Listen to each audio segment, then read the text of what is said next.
Hey guys, so today I wanted to talk to you a bit about asexuality. So I receive a lot of questions about this on Instagram, on Tumblr, via email. So I want to start a segment called Ask An Asexual. Just so you guys know, for future reference, if you do want to ask me questions about anything, I'm going to leave my email in the description. I'm not sure what it's going to be yet because I haven't checked if what I want is available. I'm thinking of having it like ask.aaron@gmail.com, but I don't know if that's taken. Probably should have done that before filming this. Anyway, so the first one. How do you navigate the asexual and trans dating scene, especially when not passing? Dating when you're trans is already really difficult. Dating when you're asexual is difficult. Putting the two together makes it like extra difficult. Honestly, the way that I've met my last two partners has been through online dating. One through Tinder, judge me. And I met my current partner on OkCupid. So I find online dating makes it a lot easier because everything's just sort of out in the open. It says on my profile that I'm both trans and I identify as asexual.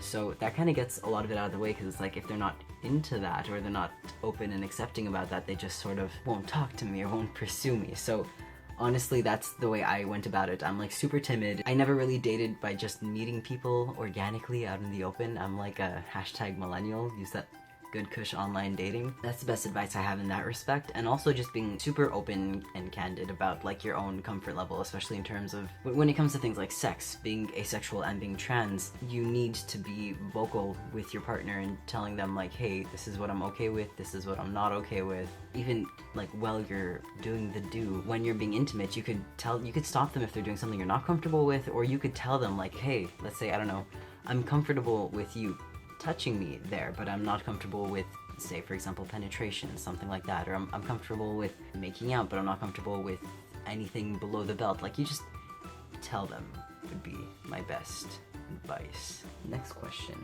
How would navigating a relationship with somebody else who is asexual be different than navigating one with somebody who is not asexual? So this is interesting. I was in a very brief relationship with another person who was asexual, so given the fact that it was long distance, it made it that we never really had an issue with intimacy as we were never intimate. So I don't have a lot of experience in that department, but honestly I don't really feel a difference. It's just, even if that person had been here physically, let's say, we just probably, I mean, if we're both not into it, if we both don't want to have sex, we wouldn't have sex, or we would be intimate but in different ways, I guess. We would, like, you know, maybe kiss a little, hold hands, like see where things go. Whereas when you're with a partner who isn't asexual, there is sort of this expectation that you will have sex. For myself personally, I am not a sex repulsed asexual. I'm okay with having sex with my partner as long as I care about them a lot and I'm in a serious committed relationship. I'm okay with having sex with my partner. It's not an issue for me. So I don't think it would be that different. They would both require a fair amount of communication. So even if you're in a relationship with someone who is asexual, they might still, like, maybe they'll fall more on like the demi side, and maybe they'll be comfortable being like somewhat intimate, whereas someone who's not asexual at all will be comfortable being fully intimate. So it's always a question of just like ask and talk about your comfort level and basically navigate it from there. Everybody's different. Oh, here's another question. How did you know that you are asexual? Well, I didn't always know, to be honest. It was a relatively recent realization. For a long time, especially when I was not medically transitioned yet, I didn't really realize. I mean, I knew before I medically transitioned, but for a good portion of it, I didn't know that I was asexual until the end of my last relationship.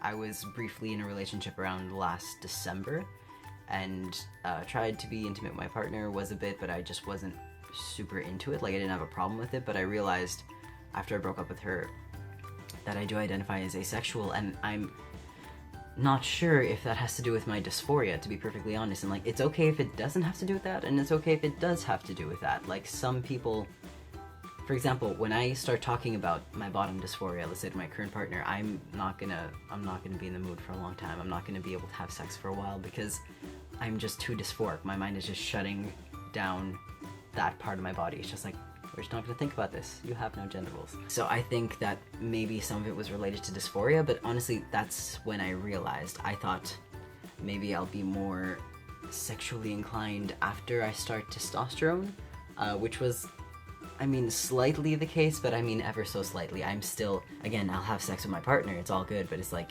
if my partner would turn to me tomorrow and be like, we're never having sex again, I'd be like, alright, sick. Like, I don't actually need it, and when my partner isn't around, I don't feel the need to do that. Like, I don't ever miss sex, you get what I'm saying?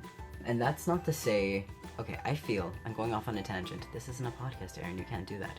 Fight me. I feel like it's very stigmatized for asexual people to talk about having sex, or to even talk about, like, for example, masturbation. And sometimes things like touching yourself don't have to, it's not always a really sexual thing, especially with a trans person. Let's say your body changing on testosterone, you have bottom growth. Sometimes it's really a question of just exploration and connecting to your body. It's not always a strictly sexual thing, and even if it were, like, it's okay.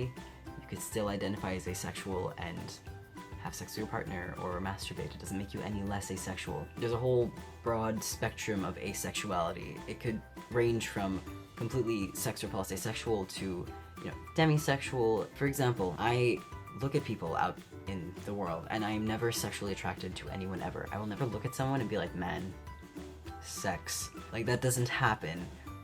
I will enjoy having sex with my partner because I love them and it's intimate and it makes me feel close to them, but it's not like, I don't get aroused when I look at someone.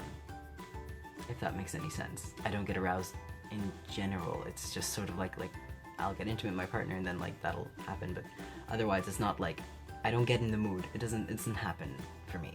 So that's my version of asexuality, but like I said, I'll still have sex with my partner. I have no problem with that at all.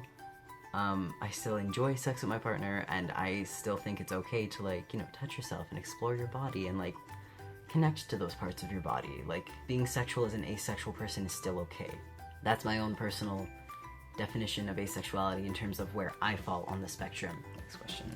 Okay, so this one's basically asking that if I were in a relationship with a non-asexual person, would I be okay with sexual interactions considering they're probably a one-sided enjoyment thing?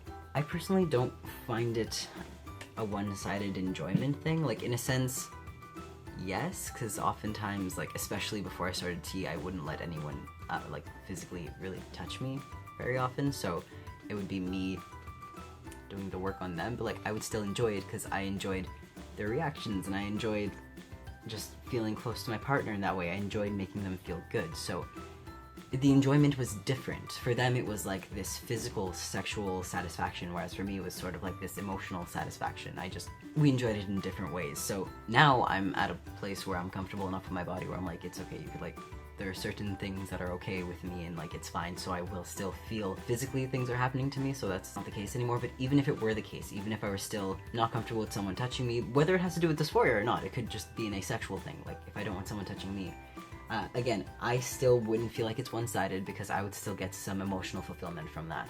Okay, so I'm a little confused by this question. I'm curious / want to know how asexuality can affect the way that you identify with your gender.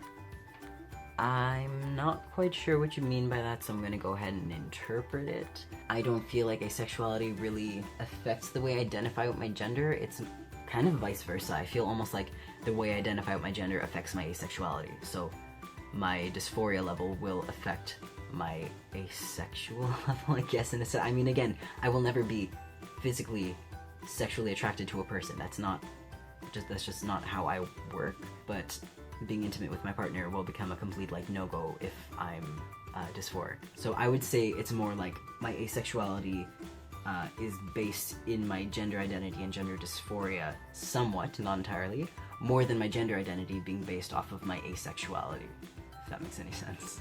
Alright, last question. I ID as aromantic, and I've always been kind of indifferent to sex. I'm not interested in porn, etc. But I'm not sex repulsed, and now having had sex, I'm still not super excited about it. I ended up feeling like it's for the other person. Do you think I might be ace, or maybe just have a really low sex drive since I'm AFAB? Okay, so based off that, I mean, asexual identity is entirely your call, as any other identity would be. You could just say that you're not asexual and you just feel like you have a low sex drive, or you could say that you are asexual but you're not sex repulsed. That's where I plant myself. So I feel that I'm asexual but not sex repulsed. So honestly, the asexual label, it's up to you if you want to use that or not. You don't have to. About having a really low sex drive because you're AFAB, so assigned female at birth, I don't really think that has anything to do with it, because I mean, I know a ton of people who are assigned female at birth. Like, Chase was assigned female at birth, so I don't feel like that has to do with having a low sex drive. I do see how it could seem that way, because we tend to think that women are less sex-driven and men are more sex-driven because of testosterone, but honestly, I really do think it's a person-to-person kind of thing, so I don't think it's because you're AFAB. So that's about it. I hope this wasn't too all over the place, too rambly. This is the first time I answer questions on my own without it being in a podcast format, and I was trying to be like short and sweet and not make this video 20 minutes long. I'm gonna do my best to edit it in a way that makes sense. And again, if you guys have any questions, just email me. My email is going to be in the description below. And if you do have questions, it doesn't have to be about asexuality. It could be about anything. Honestly, I plan on talking in the future more about my eating disorder, things like that. So yeah, that's it. I love you all. Have a great day.